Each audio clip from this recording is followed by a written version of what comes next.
I think those two things combined were an opportunity for her to say, I'm determined to make my marriage work. I've got the children and I look good. Julie, thank you so much for joining us today. Molly and I absolutely love this new CNN docuseries all about Diana. I feel like we're learning so many new things about her, and you bring such great insight to it. I absolutely love it. Well, thank you for having me. Thank you so much for having me. No, it was really a fantastic project to do. And there's been a lot of documentaries, of course, on Diana, but I think this one in particular really stands out because it gets into, I think, some details in particular about her upbringing that we've never seen before, really never knew about before, and dived a little bit deeper into those. Yeah. I know. Yeah, it is really cool. I know the second episode is coming up this Sunday, and this really takes a deep dive into Camilla and Diana's rivalry, her look, and the look inside her marriage. Did you think Diana maybe thought that this marriage could have been doomed from the start? I don't think Diana did think that. I think she was quite optimistic and hopeful. I mean, when you go into a marriage, you are, you're not thinking it's doomed from the start. You have hope. You're thinking he chose me. And I think for Diana, that comforted her for a while. In the beginning, he chose me, so I must be the right person. So he must want to spend the rest of his life with me. So I think at the beginning, I don't think she thought that at all. I think she looked at it as I was the chosen one. And so this is not going to be doomed. I, in one sense, won. But we saw how quickly that started to really unravel. Absolutely. When would you say Diana first started to sort of fixate on Camilla? I think the fixation was always there in the back of her mind. But of course, I suspect it really started on the wedding day itself. So the wedding day itself, she had this sort of, it was, a lot of, it was media frenzy, the build up to the wedding. So she had a lot to take off of her mind of, in one sense, Camilla.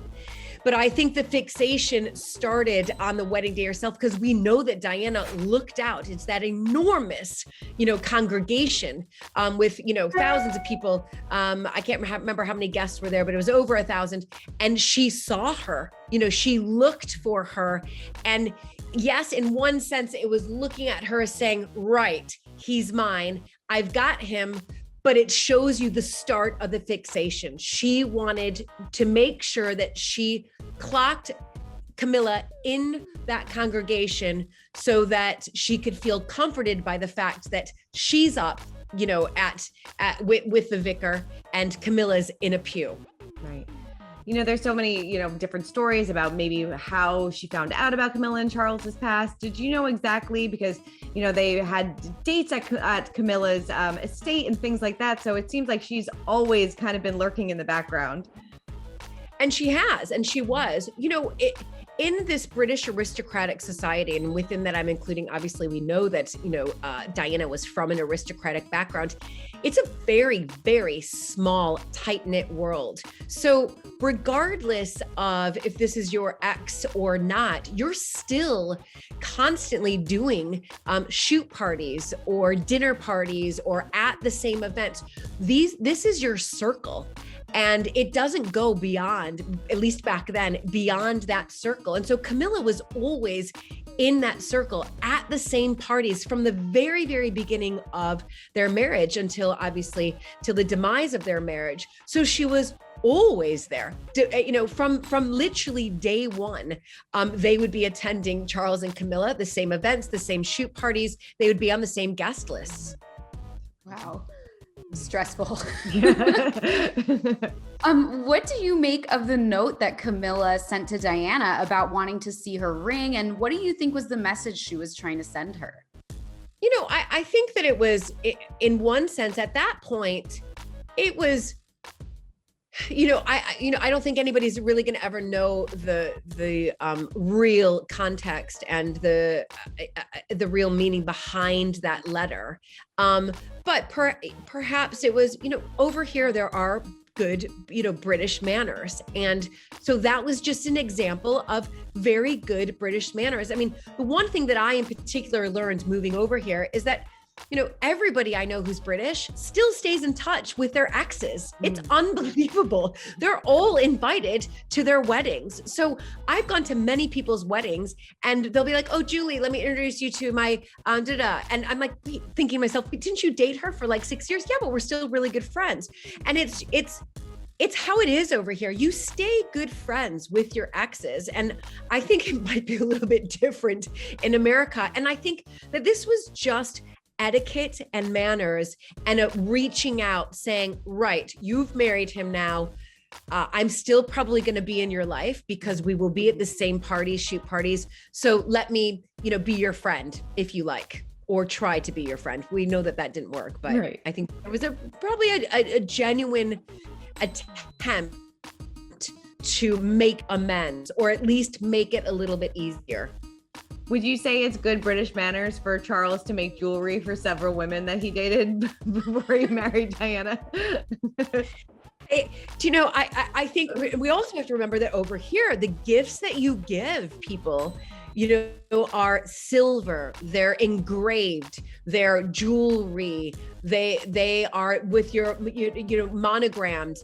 The gifts, and I didn't even realize that, the gifts that are given over here are extraordinary pieces of fine jewelry, or a silver box, or a silver tea set.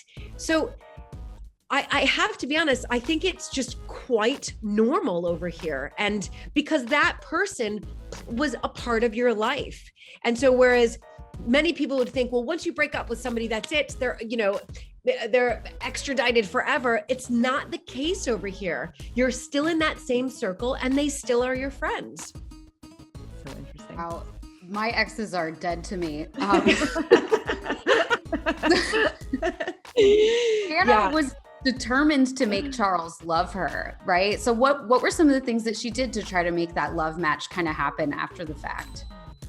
Yeah, she was absolutely determined. I mean, of course, she's gone into this marriage thinking she's won, she was chosen, and she is, going to make it right. I think the number one thing was having children. The amount of pressure that was put on women, and frankly still is in sort of those small circles still today, to produce an heir is unbelievable. And so I think for her, having two boys, the heir and the spare, I don't really like to use those terms, but if so that everybody can understand it, William and Harry, she not only did her job, but it gave her that security. So I think first and foremost, what she did, and we know this, is she got pregnant. And right away. And then of course she produced the heir. I mean, you can't get any better than that. And I think for her, that gave her, for the time being, quite a bit of security in her own marriage. And of course we see her, taking William to the Australian tour with her. So I think number one, that, but also she dressed differently, right? She was a showstopper. She was drop dead beautiful, with that blonde hair and those piercing eyes and the flawless skin and the looking away and the piercing and the sort of the flirtatiousness. And she dressed in a way that we've never seen other members of the royal family kind of dress before. So I think those two things combined were an opportunity for her to say, I'm determined to make my marriage work. I've got the children and I look good.